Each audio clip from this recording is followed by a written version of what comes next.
तर दुसरीकडे उमरेडचे काँग्रेस आमदार राजू पारवे यांनी फडणवीसांची भेट घेतली आहे। नागपूरमधील फडणवीसांच्या निवासस्थानी ही भेट झाली। दोघांमध्ये जवळपास अर्धा तास चर्चा झाल्याची माहिती समोर येते। त्यामुळे आता या दोन नेत्यांमध्ये नेमकी काय चर्चा झाली असावी याविषयी उत्सुकता निर्माण झाली आहे। कारण उपमुख्यमंत्री फडणवीस हे भाजपचे राज्यातील एक मोठे नेते आहेत आणि त्यांची भेट काँग्रेसच्या एका नेत्याने घेतलेली आहे। त्यामुळे चर्चांना उधाण आलंय। तर निवडणुकीच्या पार्श्वभूमीवर झालेल्या या भेटीमुळे चर्चांना उधाण आल्याचं दिसतंय। आणि या विषयी अधिक माहितीसाठी आपले प्रतिनिधी ज्ञानेश्वर पवार हे आपल्या सोबत थेट जोडले गेले आहेत। ज्ञानेश्वर, काय सांगाल? काँग्रेसच्या एका नेत्याने आता उपमुख्यमंत्री फडणवीस यांची भेट घेतलेली आहे। उमरेडचे काँग्रेस आमदार राजू पारवे यांनी फडणवीसांच्या निवासस्थानी जाऊन ही भेट घेतली। त्यामुळे या भेटीमागचं कारण काय असा सवाल उपस्थित होतोय।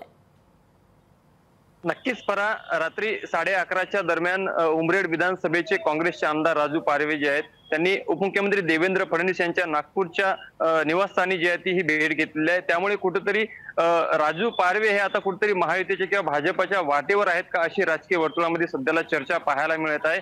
एकूणच जर पाहिलं तर रामटेक लोकसभा ही सध्याला एकनाथ शिंदे यांचे विद्यमान खासदार कृपाल तुमाने यांच्याकडे आहे। मात्र त्यांचं तिकीट कापून त्या ठिकाणी भाजपने सध्याला दावा केला असल्याची चर्चा आहे। त्यामुळे भाजप ही रामटेकची जी जागा ही आरक्षित जागा आहे, त्यामुळे या ठिकाणी योग्य उमेदवाराची चाचपणी जी आहे ती करत आहेत। त्यामुळे उमरेड विधानसभेचे जे विद्यमान आमदार आहेत राजू पारवे हे त्या ठिकाणी योग्य असू शकतात अशा देखील सध्याला भाजपच्या गोटातनं काही सूर ऐकायला मिळत आहे। त्यामुळेच ही भेट होती का अशी देखील चर्चा पाहायला मिळत आहे। मात्र एकंदरीत पाहिलं तर राजू पारवे यांच्याशी संपर्क केला असता त्यांनी हे यावर प्रतिक्रिया म्हटलंय की त्यांनी ही जी भेट होती मतदारसंघातील काही कामं आणि विकास निधी मंजूर करण्यासाठी भेट होती।